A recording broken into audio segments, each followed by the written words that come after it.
हमारे सोल्जर्स और आर्मी के जवानों के लिए एक सच्चे ट्रू सैल्यूट वाली बात क्या हो सकती है? हमारी सरकारें और पॉलिटिशियंस आखिर कितना रिस्पेक्ट करते हैं हमारे जवानों का? आइए देखते हैं। असलियत में बहुत से मुद्दे हो सकते हैं, जैसे कि सोल्जर्स को required amount of bullet proof jackets मिल रही है कि नहीं मिल रही, आर्मी के 1 रैंक 1 पेंशन की स्कीम लागू हो गई है कि नहीं हुई है। लेकिन ये सारे बहुत ही लेंदी प्रोसेस हैं और बहुत ही कॉम्प्लेक्स प्रॉब्लम्स हैं।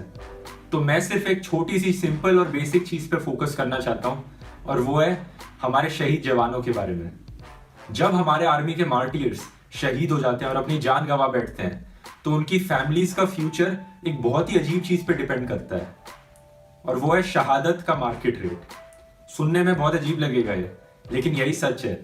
और ये मार्केट रेट डिपेंड करता है टीवी रेटिंग्स पे। अगर आपके भाई या हस्बैंड एक पॉपुलर अटैक में मरे हैं, तो सारे स्टेट्स के चीफ मिनिस्टर्स एक बहुत बड़ा कॉम्पनसेशन का अमाउंट अनाउंस करेंगे।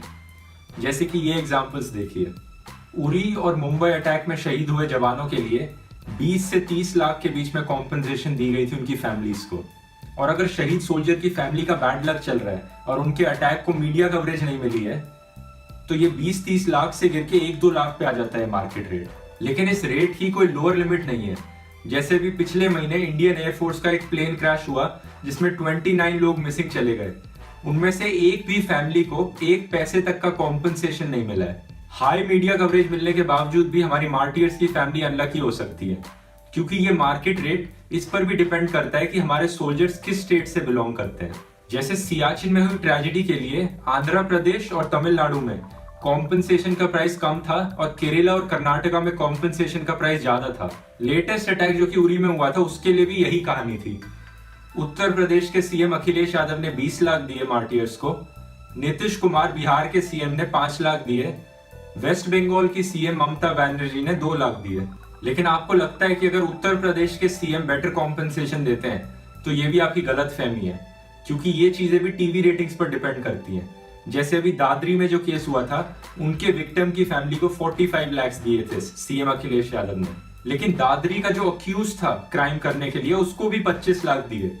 तो ये तो ऐसा हो गया कि जैसे सुरेश कलमाड़ी की फैमिली को उनकी नेचुरल डेथ के लिए 25 लाख रुपए मिल रहे हैं। वर्स्ट केस सिनेरियो तो यही रहता है कि 0 टीवी रेटिंग्स मिले एक इंसिडेंट को, तो सोल्जर्स की फैमिलीज को 0 कॉम्पनसेशन मिलती है। जैसे इस इंडियन एयरफोर्स प्लेन के क्रैश में उरी से 2 गुना ज्यादा आर्मी ऑफिसर्स मारे गए थे, लेकिन किसी को कोई कॉम्पनसेशन नहीं मिली है। शंकर शिंदे की शहादत के 8 महीने बाद भी हालात में कुछ खास सुधार नहीं हुआ। ये उनके लिए भी जानकारी है जो ट्विटर पर शहीद करते रहते हैं। 8 महीने हो गए, अब तक तो शासकीय मदद ही कुछ नहीं मिली। और ये लोग आते घोषणा करके जाते, अब मैं ये दूंगा वो दूंगा, लेकिन कोई कुछ नहीं देती। हमको घर का बोला था, और कोई बोला इनको इतना एफडी करूंगा, वैसा करूंगा, किसी ने कुछ नहीं दिया। तो इन फैक्ट से एक बात तो साफ है कि इनको एक स्टैंडर्ड कॉम्पनसेशन रखनी चाहिए गवर्नमेंट को सोल्जर्स के लिए। लेकिन इस स्टैंडर्ड कॉम्पनसेशन का प्राइस आखिर कितना होना चाहिए? अभी तक मैंने जितने भी एग्जांपल्स दिखाए हैं, उसमें 20 लाख के प्राइस को हाई कॉम्पनसेशन की कैटेगरी में माना है। लेकिन सच ये है कि 20 लाख का कॉम्पनसेशन का प्राइस भी एक सोल्जर की फैमिली के लिए सफिशिएंट नहीं होता है। मुझे बस 20 लाख का चेक मिला है और कुछ भी नहीं है सरकार से। मुझे बहुत उम्मीद थी कि मेरा पूरा साथ देंगे, लेकिन अभी तक कुछ भी नहीं है।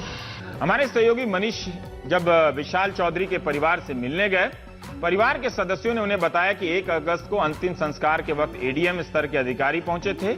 अंतिम संस्कार के बाद जिलाधिकारी और वरिष्ठ पुलिस अधीक्षक घर आए थे, जो राज्य सरकार की तरफ से 20 लाख रुपए का चेक दे गए। मगर यह पैसा काफी नहीं है। विशाल चौधरी 2004 में 18वीं जाट राष्ट्रीय राइफल में भर्ती हुए। उनकी 3 बेटियां हैं जो एक ही साथ पैदा हुई थी। गांव के मकान की हालत खराब है। शहर में किराए के मकान में रहकर बच्चों की पढ़ाई की जा रही है। गवर्नमेंट से तो एक 20 लाख का हमें चेक मिला है। इसके अलावा ना केंद्र से ना कहीं से कोई हमें कोई हेल्प नहीं है, और ना ही हमारे पास कोई उनका प्रतिनिधि नहीं आया है। इस चीज का मैं आपको लीगली प्रूफ दे सकता हूँ। 15 जनवरी को सीआरपीएफ का एक आदमी डीटीसी बस के नीचे आके मारा गया। उनकी फैमिली ने जब एक कोर्ट केस फाइल किया कि कॉम्पनसेशन का अमाउंट क्या होना चाहिए, तो एमसीएटी के ट्रिब्यूनल ने डिसाइड किया कि 68 लाख से जो मिनिमम अमाउंट होना चाहिए कॉम्पनसेशन का, इस बात से कोर्ट ने भी एग्री किया। तो अगर हमारे जवान जो रोड एक्सीडेंट में मरते हैं उनके लिए मिनिमम कॉम्पनसेशन 68 लाख है, तो आपको नहीं लगता कि जो बॉर्डर्स पे हमारे जवान शहीद होते हैं उनके लिए इससे ज्यादा प्राइस होना चाहिए? तो एक पेट्रियोटिक एस्टिमेट लगाकर हम ये कह सकते हैं कि 1 करोड़ का अमाउंट हमारे सोल्जर्स के लिए सच्चा सैल्यूट होगा। हमारे ओलंपिक मेडलिस्ट जो ओलंपिक्स में मेडल जीत के आए थे, जैसे पीवी सिंधु, उनको 10-12 करोड़ के आसपास के रिवॉर्ड्स मिले हैं। अब उन रिवॉर्ड्स को एक आर्मी जवान से कॉम्पनसेशन से कंपेयर तो नहीं किया जा सकता, लेकिन मॉनेटरी वैल्यू इस चीज की कहीं ना कहीं कंपेयर की जा सकती है, क्योंकि दोनों ही बहुत बड़े सैक्रिफाइस है नेशन के लिए। तो इसलिए मुझे लगता है ये प्राइस करोड़ में होना चाहिए, ना कि लैक्स में। कमाल की बात देखो, एक पॉलिटिशियन है जिसको पूरे मीडिया ने जिसके शब्दों को ट्विस्ट करके उसे सबसे बड़ा एंटी नेशनल घोषित कर दिया था, उस पॉलिटिशियन की इकलौती स्टेट है जिसमें एक स्टैंडर्ड कॉम्पनसेशन का रेट फिक्स्ड है।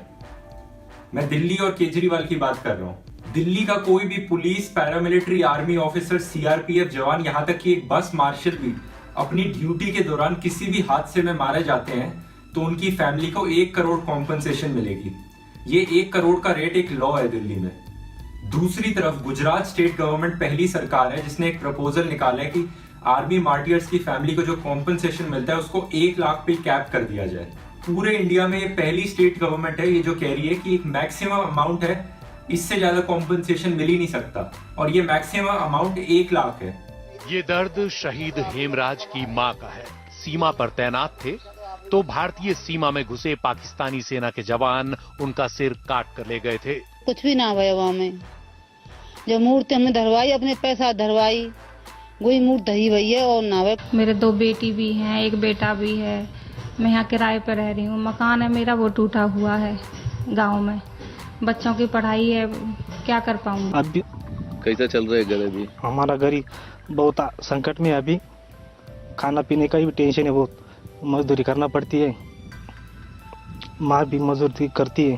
कंक्लूजन में मैं ये कहना चाहूंगा कि हम इस चीज के लिए सेंट्रल गवर्नमेंट को ब्लेम नहीं कर सकते, क्योंकि सेंट्रल गवर्नमेंट पहले से रिस्पॉन्सिबल है आर्मी ऑफिसर्स को उनकी सैलरी देने के लिए। तो इस चीज का ब्लेम हमें स्टेट गवर्नमेंट्स को करना चाहिए। तो इस वीडियो को शेयर कीजिए ताकि ये बात आपकी स्टेट गवर्नमेंट तक पहुंचे और हमारे आर्मी ऑफिसर्स को उनकी डिजर्व्ड रिस्पेक्ट मिले। धन्यवाद।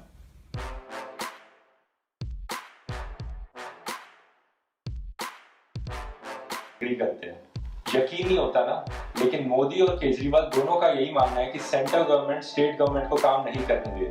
हर इन्फ्लुएंसर को ट्वीट करने का टाइम और हैशटैग ईमेल कर दिया जाता है, और हर कैंपेन के लिए, हर ट्विटर कैंपेन के लिए इन्हें 50